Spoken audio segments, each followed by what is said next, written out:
A voicemail just 19 seconds long.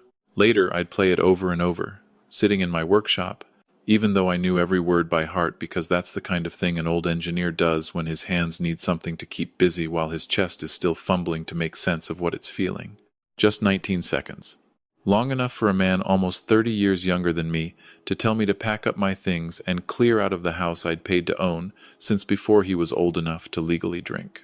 Walt, it's Marcus. Look, Bree and I talked it over, and this living situation isn't working for us anymore. You're going to need to find your own place. We need the room. Then a click. No goodbye. I was standing in my own driveway in Sacramento, under the carport I'd poured concrete for with my own 2 hands, and I started to smile. Not because it was funny.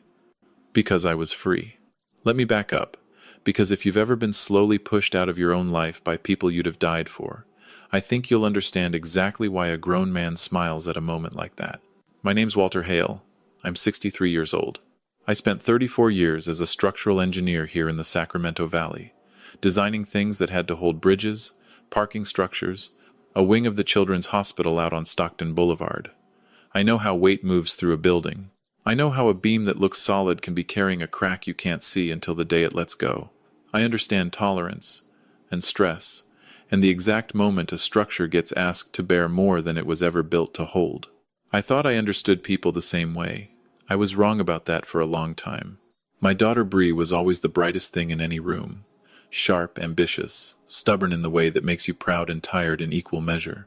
She got her degree, landed a good job doing brand work for a firm downtown, and for a while she was building something that looked like a real life. Then she met Marcus at a coworker's backyard wedding out in Folsom in the spring of 2018. 6 weeks later, she was calling me every other day, his name woven into every sentence. I tried to be glad for her. He had a good handshake and an easy laugh, the kind of man who knows exactly how long a first impression needs to last. They married 14 months after they met. I thought it was fast. I kept that to myself. I keep a lot of things to myself. That turned out to be part of the problem. Here's the part that still sits heavy in me. My wife, Diane, died in the fall of 2019. Ovarian cancer, and it moved like a flood 5 months from the first scan to the last breath. 31 years of marriage, and then I was alone in a 4-bedroom house in the pocket neighborhood that suddenly felt like it was built out of echoes. I'd wake up at night and reach across the mattress for a woman who wasn't there. Bree was shattered too. We grieved together that year, and I'll be honest with you, that shared grief was the one good thing that terrible season gave me. I held on to it like a railing. Then, about 6 months after Diane passed, Bree called me with that particular tightness in her voice. She and Marcus were in trouble. His landscaping company had bled out half its contracts during a bad stretch, and her firm had frozen salaries. They were behind on rent. Could they stay with me? Just for a little while. Just until things steadied out. I said yes before she finished asking. And I want to be clear about something, because people love to play armchair quarterback with a man's worst decisions. At the time, yes was the right answer. She was my daughter. She was hurting the same way I was hurting. I had 4 empty bedrooms and a pension, and no reason on God's earth to say no. Saying no didn't even cross my mind. What I didn't know was that a little while meant something completely different in Marcus's vocabulary than it did in mine. The first year was fine. Better than fine some nights. They were quiet. Marcus picked up a few new contracts and seemed to be clawing his business back. Bree worked from the dining room table. We'd eat dinner together 2 or 3 times a week, and on the good evenings, having people in the house pushed back against the silence Diane had left behind. I let myself believe it was working. The second year is when I started seeing the edges. It was small at first. It always is. Marcus rearranged the living room without asking me, moved my reading chair into a corner where the lamp didn't reach. He swapped out my coffee maker for one he liked better and set mine out in the garage like it was trash. He started parking his truck dead center in the driveway, so I had to crank my own truck sideways to squeeze in beside it. None of it was worth a fight on its own. That's the trick of it. None of it is ever worth a fight on its own. But it adds up. Crack by crack, it adds up. Bree changed too, or maybe she just stopped hiding something that had always been in there, and I hadn't wanted to look. She started treating me less like her father, and more like a roommate who needed managing. Little notes on the counter about keeping the kitchen cleaner. A comment about my truck leaking oil onto the driveway, as if that driveway had fallen from the sky, and not from 26 years of mortgage payments out of my own checking account. I read those notes and felt something I couldn't name yet. I know its name now. It was the feeling of becoming a guest in your own home. By the third year, Marcus had stopped pretending altogether.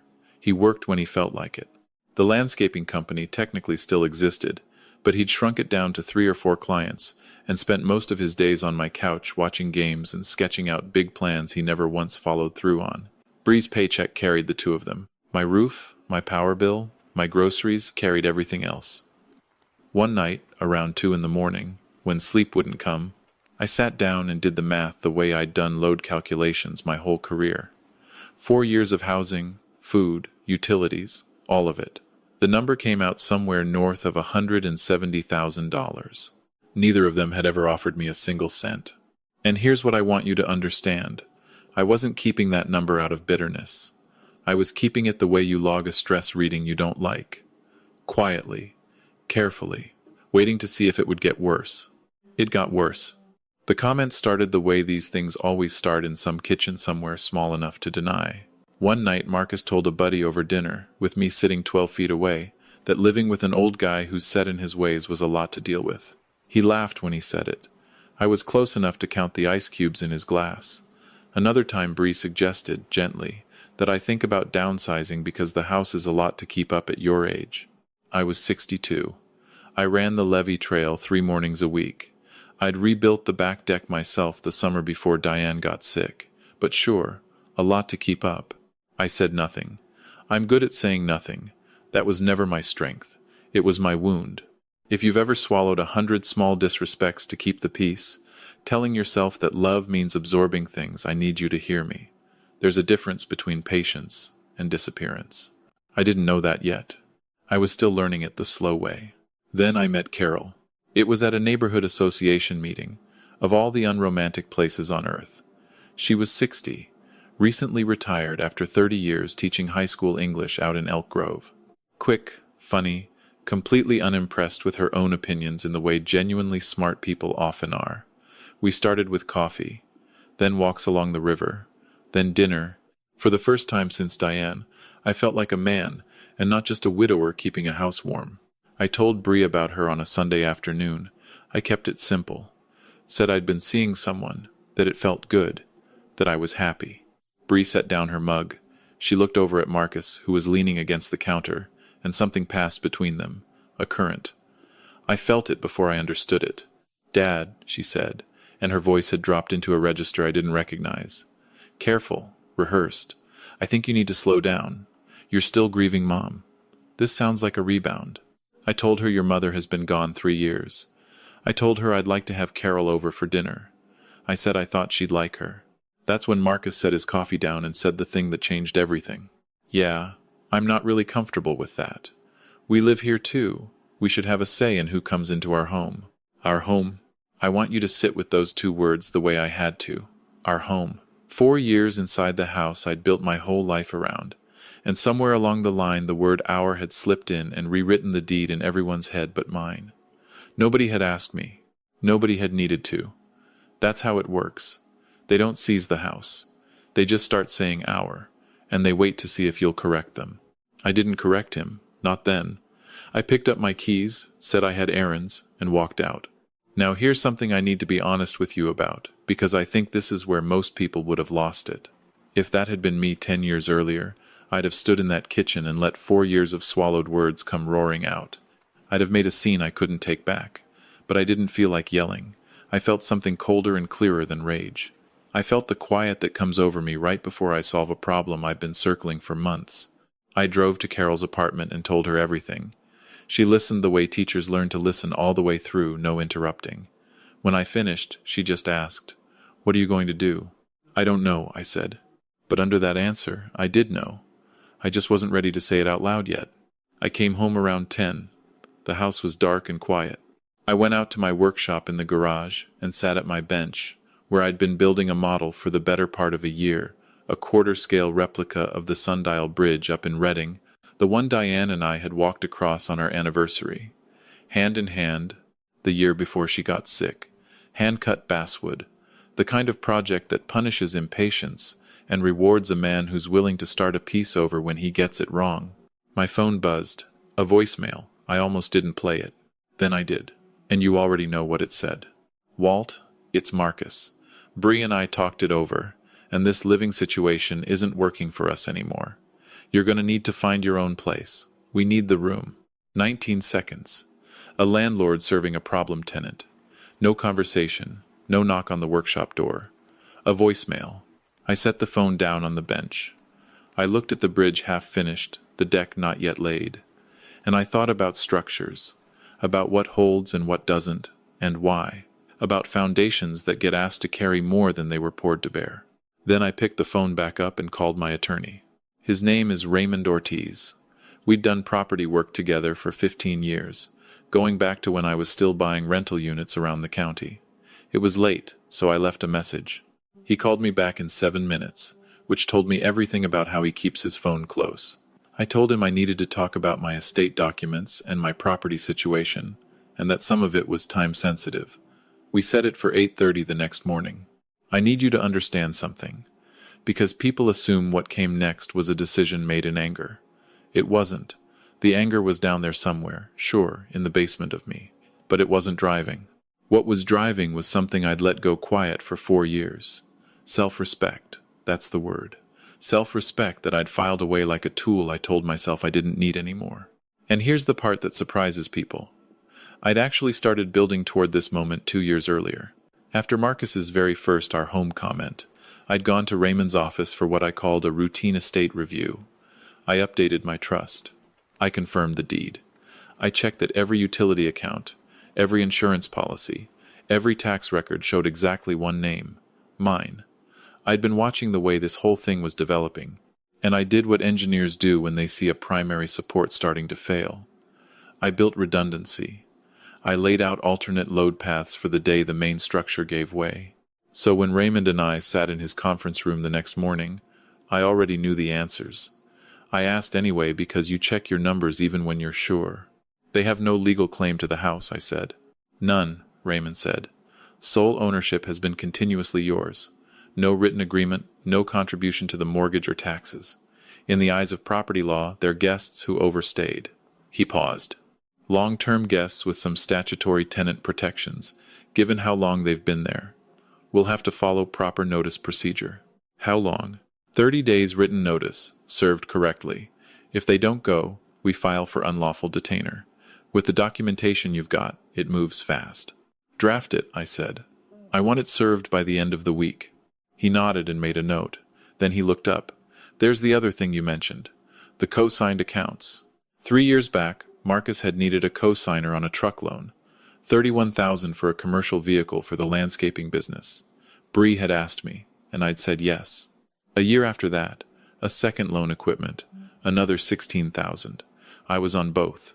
The remaining balance came to around $35,000. I want to come off those, I said.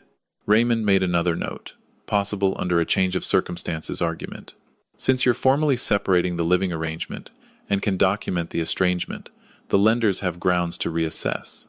The primary borrower would have to qualify on his own or find a replacement co-signer. He won't qualify, I said. Probably not.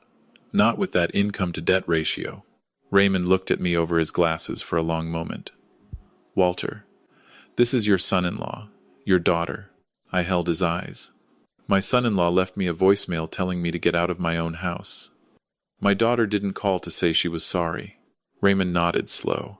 Then let's begin. I moved out of that house the same week. Not because I had to. Because I wanted to. Because every single morning I woke up under that roof, I felt something I had finally found the word for. Erased. They'd spent 4 years quietly, methodically sanding me down until I felt like a stranger in the house, where I'd raised my girl and buried my wife, and built half the walls with my own hands. I was done feeling that way. I rented a clean 2-bedroom up in Carmichael, 20 minutes from the old place. South-facing windows, good morning light. I set up my bench in the second bedroom, brought the bridge model and my tools, and 40 years of half-finished projects. For the first time in a long while, I unpacked into a space that was only mine. The certified notice landed in the pocket on a Friday. Marcus signed for it. I know, because the service sent me a timestamp. By Friday evening I had 11 missed calls. By Saturday morning, 23. I was at Carol's kitchen table working the crossword when the 24th came in. I picked up. Marcus's voice was nothing like the voicemail. Less flat. More frayed. "Walt, what the hell is this letter?" "It's a 30-day notice to vacate," I said. "Or to establish a rental agreement at market rate." "You can't be serious." "My attorney drafted it. It was served by certified mail. I assure you it's serious. We live here. We've been living here. You can't just—" "The deed shows one owner, Marcus. That's been true for 26 years, and it's true today. You've got 30 days. Either start paying market rent, which my attorney has set at $3,000 a month, or find somewhere else." There was a silence. Then, lower. "This is because of that woman. You're throwing us out for her." "This is because you left me a voicemail telling me to leave my own house," I said. "I'm choosing to respect your request." I hung up before he could answer. Bree called 4 hours later. I let her talk all the way through without cutting in, and I'll tell you, it was hard, because what she said hurt in that specific way only your own child can manage. She said I was being vindictive. She said I was punishing her for falling in love. She said I'd never accepted Marcus, and this was just proof. And then she said the one I knew was coming. "Mom would be ashamed of you." That one landed. I won't pretend it didn't. It went in clean, right between the ribs, exactly where she aimed it. I sat with it. I want to tell you I shrugged it off, but I didn't. For about 40 seconds I sat there and let it do its work, and it took everything I had to remember what was actually true. Because in her last weeks, Diane had told me privately that she worried about the man Bree had chosen. She said she'd seen something in Marcus she couldn't put a name to, and it unsettled her. She made me promise I'd stay close to Bree no matter what. Diane was almost never wrong about people. So no, my wife would not have been ashamed of me. My wife had seen this coming before I had. "Bree," I said when she finished, "I love you. I have loved you every single day of your life, and I will love you until the day I die. But I need you to hear me. Your husband left me a voicemail telling me to vacate the home I've owned for 26 years. Not a conversation. A voicemail. And you didn't call to apologize. You called to defend him. That tells me where I stand. I hope it changes. Until it does, the notice stands." I hung up. Outside the window, a scrub jay was working over the feeder I'd hung on the balcony 2 days after I moved in. Funny, the things that get easier the moment you finally decide. The next 2 weeks moved strange. Carol kept me steady, Raymond kept me informed, and Marcus and Bree, as far as I could tell, did nothing useful with the time they'd been given. They never contacted Raymond about a payment arrangement. They never seriously looked for an apartment. I knew because Bree's oldest friend, a woman named Janelle, who'd always had a soft spot for me, texted to say she was worried, and that Bree honestly believed I'd cave. I was not going to cave. On day 22, I drove back to the old house. Not to negotiate. I needed some of Diane's things. I'd left behind a box of her novels, her grandmother's sewing basket she'd always kept on the window seat. Marcus answered the door. He looked like a man who hadn't slept in a week. "Good. I'm here for some personal items," I said. 20 minutes. He didn't move for a second. Then he stepped aside. The house felt different. It already felt like it wasn't mine, which was strange, because legally every inch of it still was. What had changed was that I'd stopped wanting it back. I gathered the box and the sewing basket and a photo of Diane and me from a trip to Monterey. On my way down the hall, Marcus appeared. "We can't find anything we can afford on this kind of notice," he said. 2 bedrooms around here are going for $2,600. First month, last month, deposit. We don't have that kind of cash sitting around." I looked at him, steady. "I know exactly what apartments around here cost, Marcus. I own 4 of them." He blinked. I don't think he'd ever known that. "You've got 8 days left," I said. I'd use them. On the final day of the notice period, Raymond filed the unlawful detainer with the county. The hearing came fast, a sign of how solid the paperwork was. They hired a lawyer, a young guy from a tenant advocacy firm, which is good work in principle, just not when it's being used to help 2 healthy adults dodge accountability. He filed for a continuance on hardship grounds. The court gave them 1 extra week. I wasn't worried. The hearing was a Tuesday morning. Raymond and I got there 15 minutes early. Bree and Marcus came in with their attorney 7 minutes before the session. Bree in a gray dress with her hair pulled back, Marcus in a suit that fit him the way a suit fits a man who almost never wears one. They sat across the aisle. Bree looked at me once.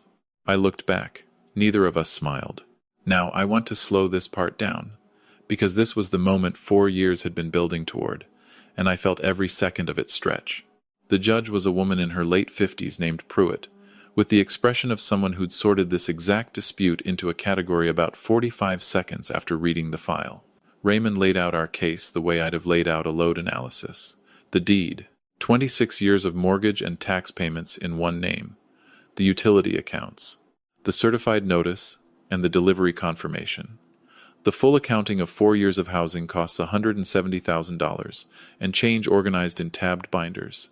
Engineers love clean documentation. So, it turned out, did Judge Pruitt. I watched Bree's face while Raymond read the number out loud. 170,000. I saw something flicker across it. I think it was the first time she'd ever heard the cost of the 4 years she'd spent calling it their home. Her lips parted. She looked down at her hands. Their attorney argued hardship. He argued that my daughter had an implied right to remain in the family home. He argued the notice was retaliatory, payback for a domestic argument. Raymond responded without raising his voice. No written agreement of any kind. No financial contribution to ownership. Proper legal procedure followed to the letter. And then he said, very evenly, that if the court wished to review the voicemail in which Marcus instructed the owner to vacate the property, he had both a transcript and the audio. Their attorney went still. He hadn't known about the voicemail. Judge Pruitt looked at Marcus directly. Did you leave such a message? The room got very quiet. I could hear the air conditioning. I could hear someone's chair creak 2 rows back. Marcus's jaw tightened, and I watched him do the math. Watched him realize there was no version of the truth that helped him. I was frustrated, he said finally. I didn't mean it literally. You told the owner of the property to find somewhere else to live, the judge said, reading from the transcript. And your position is that the owner should not be permitted to act on that request. Silence. The kind that has weight to it. The court finds for the petitioner, Judge Pruitt said. The respondents have 21 days to vacate. I heard the sound Bree made. I'd know it anywhere, the sound of someone whose entire understanding of how the world worked just rearranged itself without their permission. Marcus's face went flat and closed, the way a face goes when the performance is over, and there's nothing left to perform. He stared at the table. And me? I didn't feel triumphant. I want to be honest with you about that, because I think people expect this to be the part where I gloat. It wasn't. I felt the way you feel when you finally take weight off a beam that's been groaning for years. Just relief. Quiet, clean relief.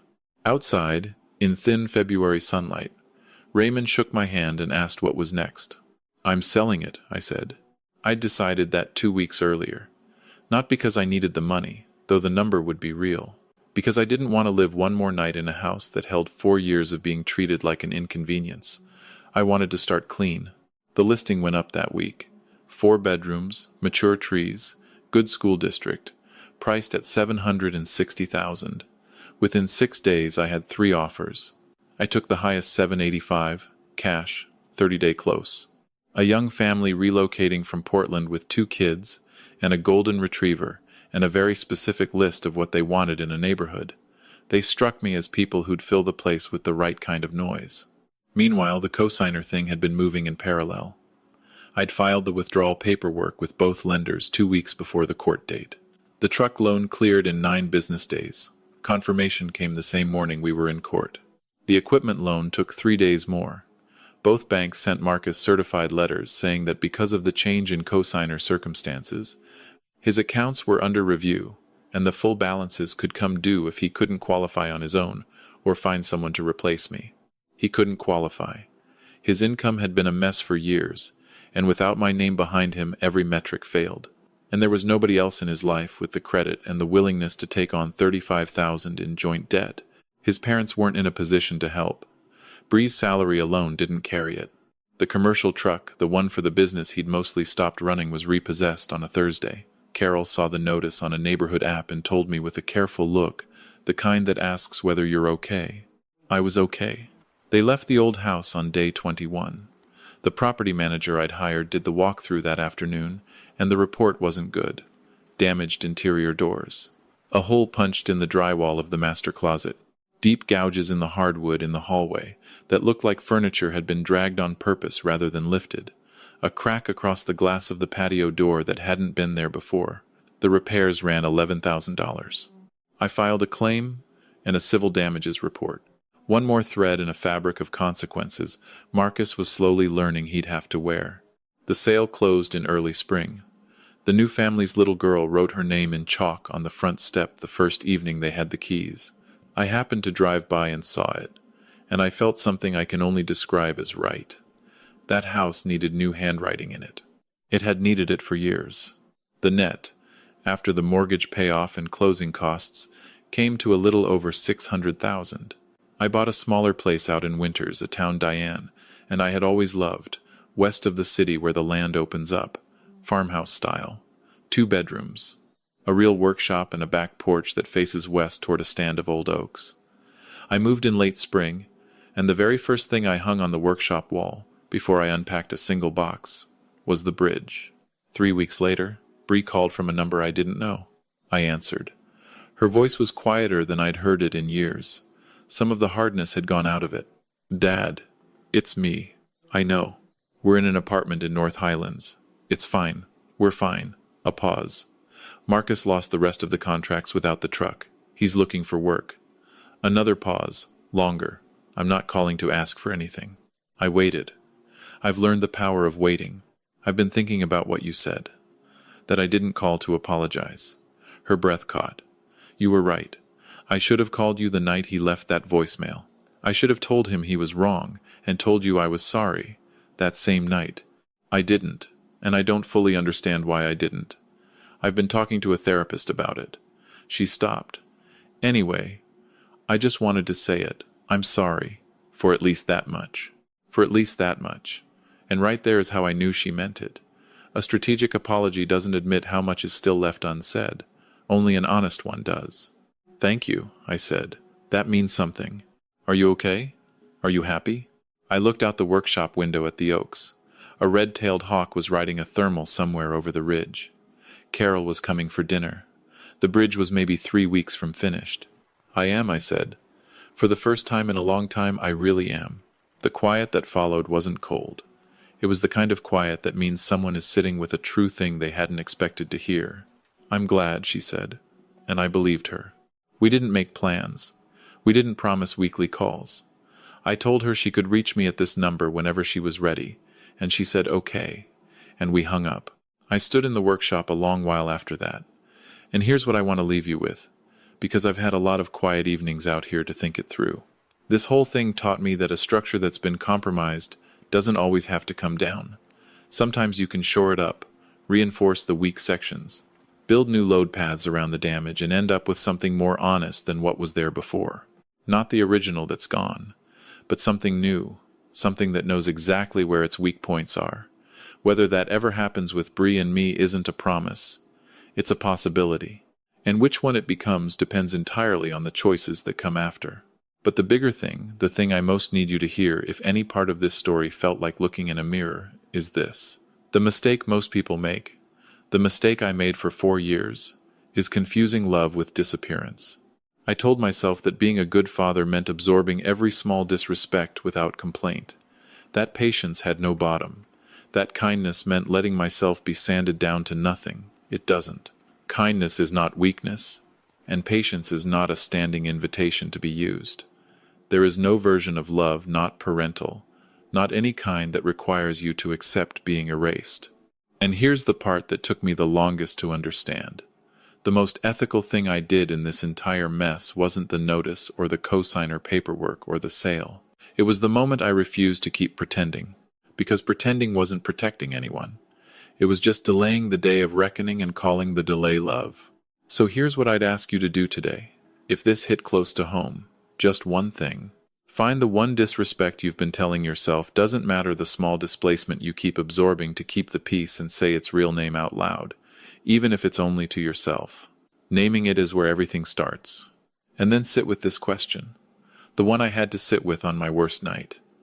If someone you love has been quietly teaching you that you don't matter, is protecting their comfort really love? Or is it just fear wearing love's coat? I'd really like to know where you land on all this. So tell me if you think Walter did the right thing, comment with a 1. If you think he went too far, comment with a 2. And if you think he didn't go far enough, comment with a 3. I read them. I read all of them. While you're down there, tell me where in the world you're watching from, and what time it is where you are right now, because it amazes me to think about all of us in all these different places, sitting with the same questions. And if you've ever been made to feel like a stranger in your own life by people who were supposed to love you, I'd genuinely like to hear your story. There's room for it in the comments. If this one moved you, even a little, do me a favor and subscribe. I sit out here on this west-facing porch and tell these stories because I believe the quiet ones, the ones about dignity and the slow courage it takes to reclaim it, are the ones we need most, and I'd be honored to have you back for the next one. Stick around. There's more coming. This is a fictional story inspired by real emotional experiences, fully rewritten and reimagined in Sacramento to create original content. Any resemblance to real people or events is coincidental,